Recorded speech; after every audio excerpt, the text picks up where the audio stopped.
Tô aqui nesse vídeo para falar para você por que a oxandrolona é o melhor esteroide anabólico para ser utilizado em organismo feminino.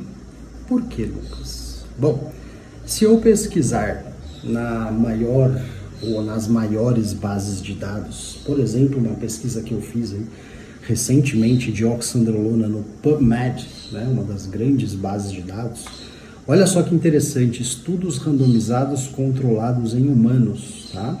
77 estudos randomizados controlados. Você acha que isso é bastante? Bora.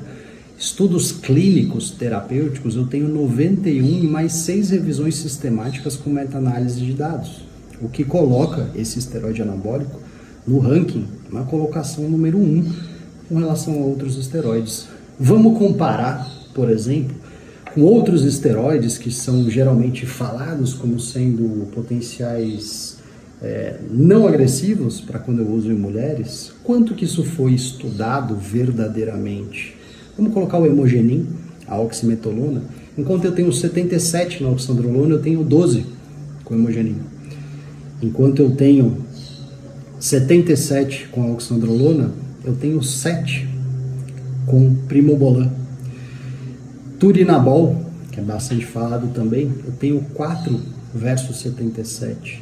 Boldenona, eu tenho 1 versus 77. E a drostanolona, o Masteron, eu tenho 2 ao invés de 77.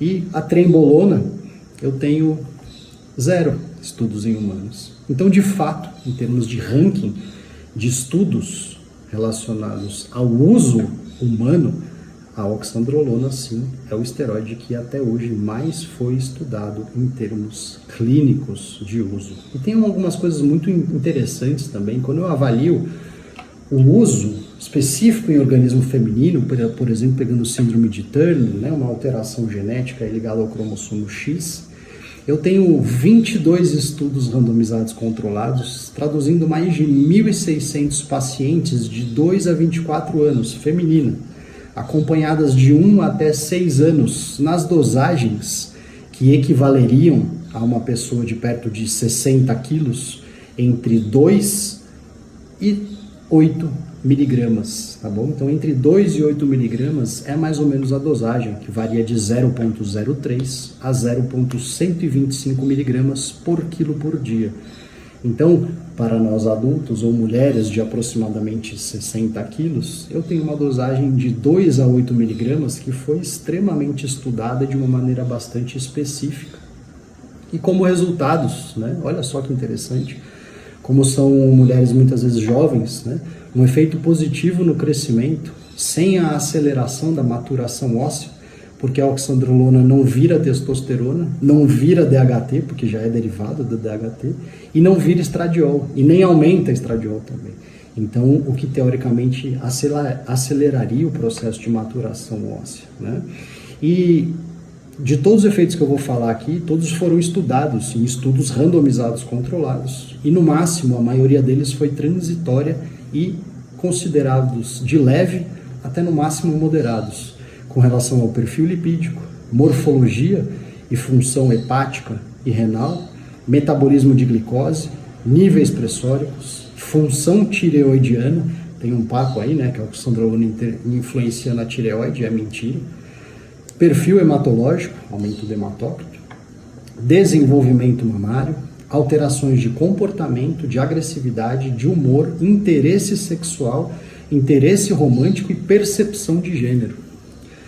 Além do que, os efeitos virilizantes que foram observados foram aumento de potenciais pelos no rosto, o hirsutismo, volume do clitóris e eventuais alteração do tom de voz. No entanto, esses efeitos virilizantes, eles guardaram uma relação muito característica de dose e resposta.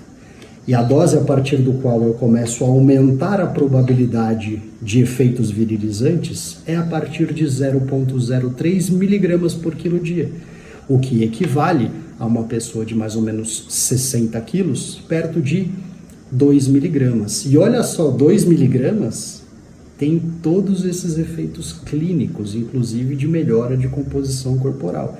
Então, para um organismo feminino, 2 miligramas, eu tenho uma ampla comprovação por estudos randomizados controlados específicos em mulheres de que eu tenho efeitos benéficos, né? E isso, essa androgenização, foi motivo de descontinuação por ser, por exemplo, moderado ou incômodo, né? E veja, né, isso eventualmente pode ser até questionável. Muitas mulheres que têm um peso um pouquinho maior têm mais gordura na região vaginal e muitas vezes o crescimento um pouquinho do clitóris acaba melhorando a libido por fricção nessa mulher. Então, às vezes o efeito é benéfico e não ruim como a gente precisa, né? Cada efeito precisa ser balizado para paciente. Muitas pacientes, né, não gostam da própria voz e quando ela engrossa um pouquinho elas ficam mais contentes, né? A perda de gordura na região do rosto muitas vezes ajuda a delimitar, né? Melhora a mandíbula das que estão um pouquinho acima do peso. Isso pode ser um efeito benéfico, né? E não uma masculinização que acaba sendo ruim. Então precisa ser pesado individualmente na paciente. Muitas pacientes têm muito cabelo, reclamam, um pouquinho de queda de cabelo para ela pode ser muito interessante e ela gostou desse efeito, tá bom? É óbvio, né, que ninguém quer encher de espinha, ficar careca, né, nada disso. Mas isso precisa ser mapeado individualmente, né, para a gente não sair falando qualquer coisa a esmo. Então, a maioria desses efeitos, né, que eu observei que são potencialmente virilizantes foram considerados leves, né, e clinicamente aceitáveis. Tanto é que num livro bastante famoso de endocrinologia feminina e andrologia, coloca lá, né, na terapêutica androgênica feminina para deficiência de testosterona ou eventualmente, né, alterações de função sexual, desejo sexual hipoativo, tá lá 2,5 miligramas, né? E essas miligramagens foram estudadas desde 1960 em crianças com síndrome de Down. Então, ou seja, é um esteroide que tem um excelente perfil anabólico e androgênico, no termos de ser mais anabólico e de ser menos androgênico, né? É lógico que não é para todo mundo, é lógico que precisa de monitorização, né, para todos esses efeitos, de um acompanhamento.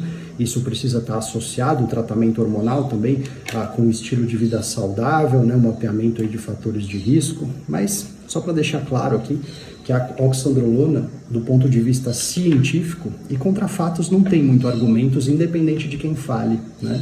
A oxandrolona é o esteroide que é mais estudado e especialmente em mulheres, ela é o esteroide que até hoje foi mais estudado, tá bom? Então, se você gostou dessa informação, curte, compartilha. Tem uma aula específica de oxandrolona, que também está sendo parte do nosso combo de saúde da mulher, junto com nandrolona, testosterona, junto com gestrinona, junto com curso de menopausa, o nosso combo de saúde da mulher e aula específica de oxandrolona também que você vai achar poder comprar dentro da plataforma Anabolic Academy se você for assinante com desconto ou também através aí dos links do meu perfil, tá bom? Então, te vejo mais.